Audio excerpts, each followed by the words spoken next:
નમસ્કાર મિત્રો, જય ગૌ માતા।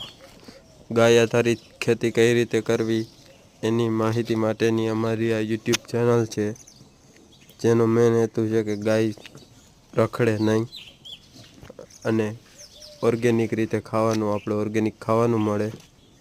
એ હેતુથી અમે ગાય આધારિત ખેતી કરીએ છીએ।